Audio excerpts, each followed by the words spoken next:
Kayla from Team Retro, where we like retro games and we like the devices that bring them to us. Now, a few weeks ago, I did a video on this little device, the Evercade Handheld, and I took the screen and replaced it with an IPS screen.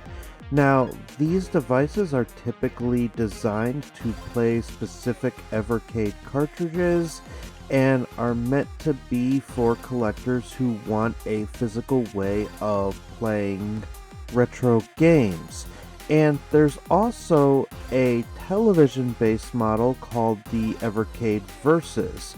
Now, these devices can be patched to use something called the EverSD, where you can put ROMs on an SD card, and very similarly to an NES or SNES flash cartridge, you can play some of these old Nintendo and Super Nintendo and Game Boy ROMs on your Evercade Handheld and your Evercade VS. And so this video is designed to take you from zero to hero in setting up your Evercade devices to work with the EverSD and getting your ROM sets on them. And if you've stumbled upon the EverSD website or the EverSD Discord looking for help, hopefully this video will be of use to you.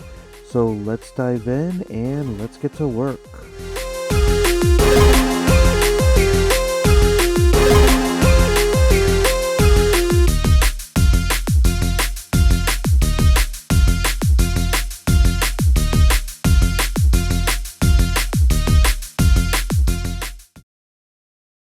Alright, so let's begin by addressing the elephant in the room, and that's the Evercade EXP. Now, as of this recording, the EverSD will not work with the EXP. However, the EverSD developers are hard at work at trying to figure this out. But in the meantime, if you're like me and you bought an Evercade EXP thinking you can use the EverSD with it, you unfortunately can't for the time being. And so that's mostly what motivated me to get an original handheld and a Versus, so that way I could see the capability of what the EverSD can do. And in the process, I got to talking to the developers and the people over at the EverSD Discord, and they actually are very cool people, and they are definitely willing to help you out if you need it. So shout out to H2B and eSmith13. If it weren't for you guys, this video wouldn't have even been possible. And I'll leave a link to the EverSD website and Discord in case you are interested in one of these devices or need a little extra help and support. So assuming you have the proper hardware and you have the EverSD, we're going to go ahead and first make sure that our Evercade Handheld is up to date. So we're going to go ahead and go to the Evercade website and download the firmware updater. And once you open up the program, you'll probably get this notification saying you need to install the drivers. So that will be an automated process. You just have to click install drivers and the program will take care of everything else for you. Now at this point, we're going to get directions on how to put our Evercade Handheld in recovery mode, and we just have to do that by holding the menu button while turning on the Evercade. And so the video on the screen shows me holding the menu button and turning on the Evercade device, and you'll notice that the screen doesn't turn on, but the firmware does start updating on the computer. And so once the firmware is updated, we are all set to patch. And we're going to do that by navigating to the EverSD website, and we're going to download Everpatcher 4.6. And we'll just go ahead and get the download up top here. And this program is entirely safe to use, but your mileage may vary as far as antivirus goes. I had to turn my antivirus off in order to use this. Now again, we're going to put our Evercade Handheld into recovery mode because otherwise you're going to get this error. So again, just hold that menu button while you're turning the device on and then connect it to your computer if you haven't already, and you should be able to get a perfectly patched Evercade Handheld just by letting this program run. And you'll know you'll be successful when the program tells you that the patching is finished, but you'll also get a message in the bottom left corner that says powered by EverSD when you go to turn on your device. Now the Evercade VS has a similar process to patch it, but there are a couple of subtle differences. For starters, in order to get it into recovery mode, we need to hold this gray button in the back, while we also hold the power button. And you'll know you are successful when the LEDs on the front blink white once or twice, and you should be good to go. Now for the verses, you're going to download Everpatcher Versus 2.8.0, and you're going to need to run these steps from H2B on the EverSD Discord. Now I've already done this on my computer, so I didn't want to do it again. So I've listed the directions here, steps 1 to 12, and you can find the Zadig program in the driver section of the Everpatcher Versus zip file.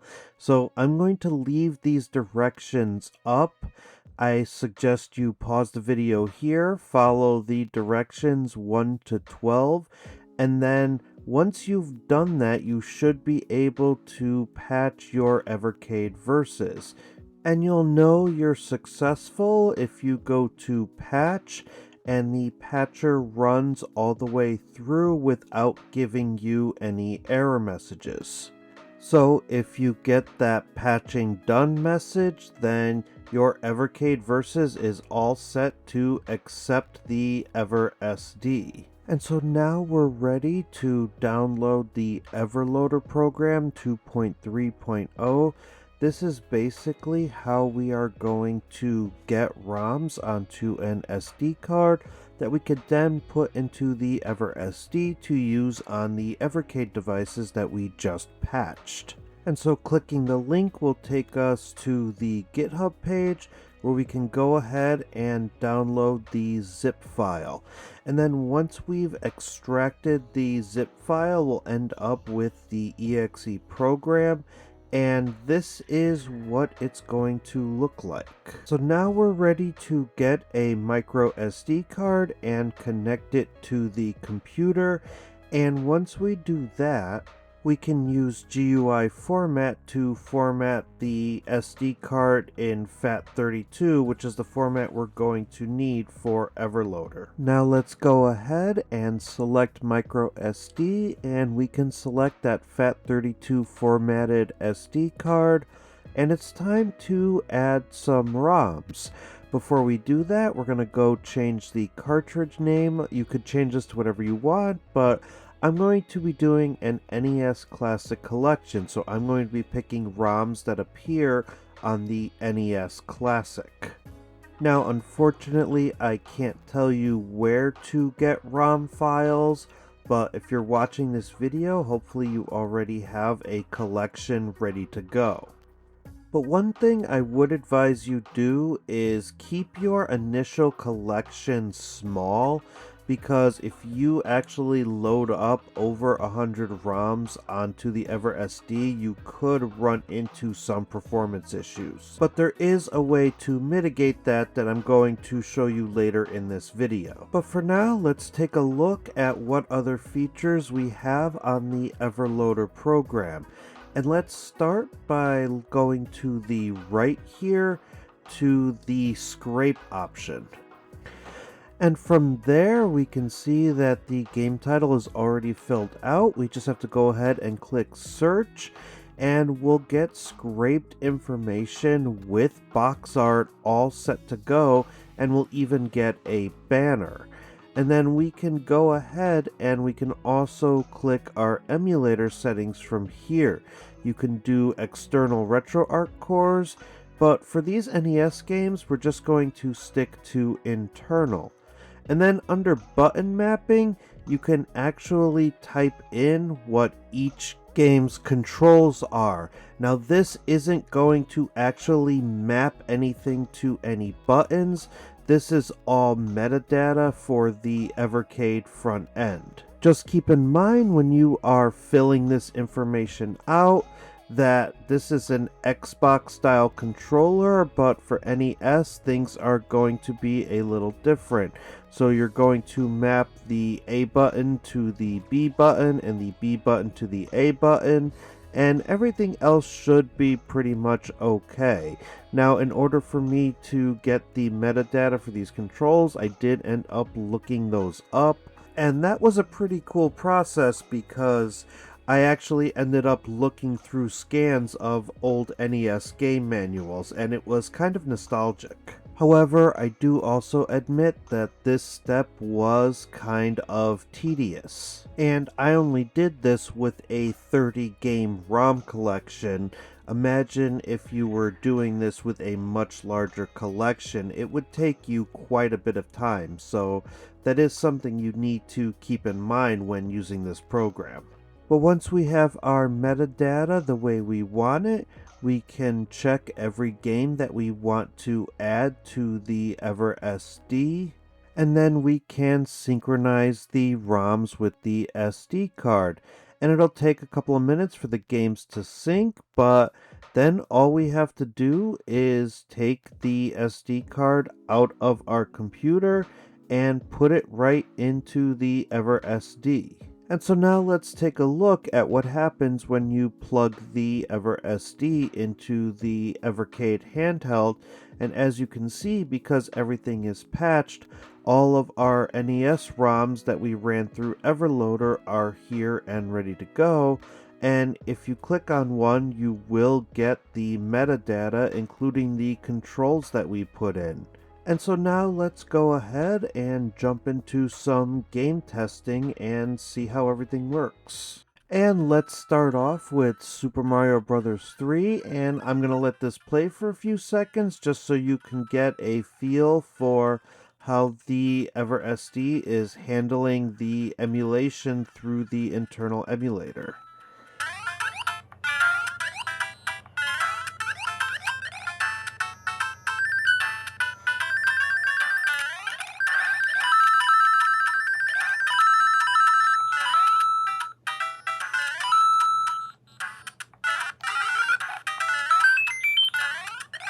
Now, because we're using the internal emulator, you'll find that hitting the menu button will bring up all of the same controls that are available through any other Evercade cartridge. So we have saving and loading, we have the controls if we need to see those again, and then we have all of the display options, including scan lines, bezels, as well as how we want the screen layout to be. And you can go in and you can change these settings to whatever you feel will work best. And here's Kirby's Adventure with those strong scan lines turned on and with that Evercade bezel. And this does look like Evercade and Nintendo had a collaboration and released a special cartridge. So this is very nifty, and it really does expand the use of these Evercade products.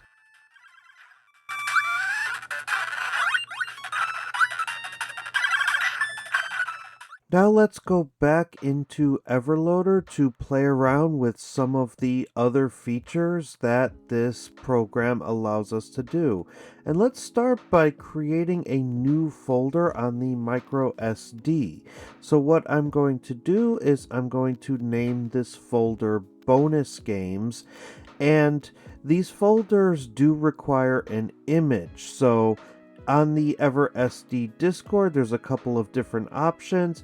I actually chose to download a folder from Brian Silva here, and I just went ahead and picked a folder at random, but because I wanted to do a little personal touch, I actually went into GIMP and I typed in the word bonus games on the folder icon.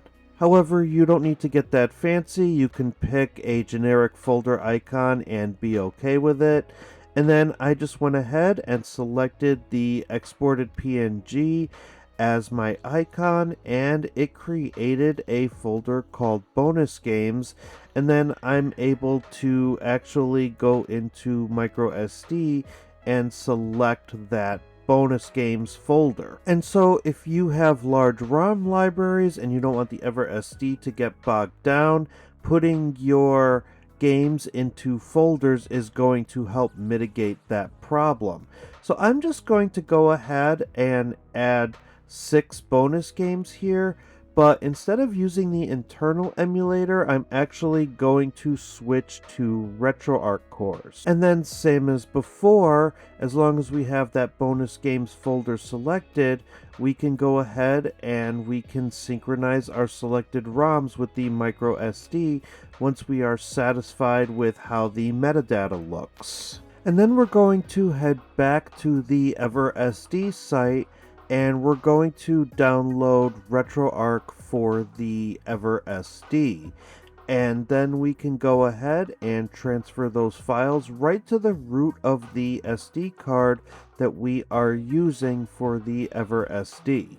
And if you've had any experience with RetroArch in the past, you'll know that this is a beefy program with a lot of files. So you may need to use the bathroom at this point, get a drink, your beverage of choice, maybe a snack, and then come on back once everything has transferred over, and we'll see how RetroArch works on an Evercade device. And so now I've put my micro SD card back in the EverSD, and this time I'm using the Evercade Versus, which is the TV console version of the Evercade Handheld. And you can see I now have that bonus games folder. So if I go ahead and go into it and click play, it's going to automatically open another front end here with all of my bonus games, as well as a back to home option if I want to head back to the NES section of the cart that I created.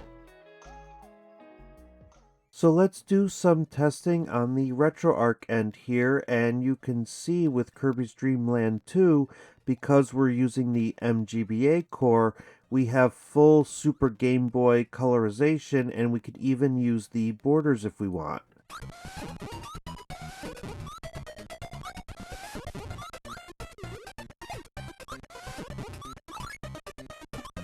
And speaking of the MGBA core, we can play the GBA version of Mario Bros. 3, which means that if we find the Wii U Virtual Console version, we can actually have access to all of these e-reader levels that were previously locked out because you needed the e-reader cards in order to get them. And so I will always recommend this game to anybody interested in Game Boy Advance emulation, because you get to play some of these very difficult levels that were previously locked off to pretty much everybody, and they're definitely worth experiencing at least once.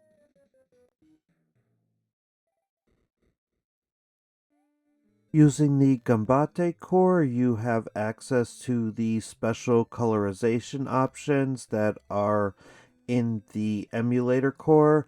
So I was able to set Tetris to my favorite colorization, which is Special 1. And I feel like this core colorization best captures the look of the original Game Boy, but gives it more of a brighter look to the dark, dingy DMG look that you get by default. This more looks like it's been brightened up by an IPS screen or a backlight or something along those lines, and I feel like it really makes original Game Boy games shine.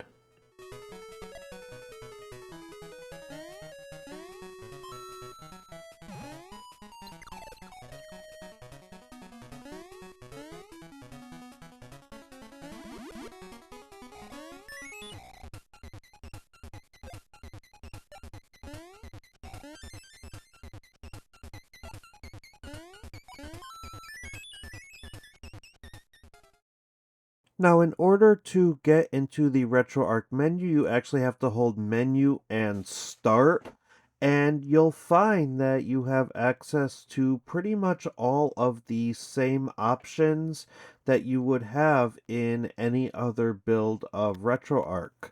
And so what I'm going to do here is I'm actually going to go into my port 1 controls, and I'm going to set my A button to the actual A button, and I'm going to set the B button to the X button.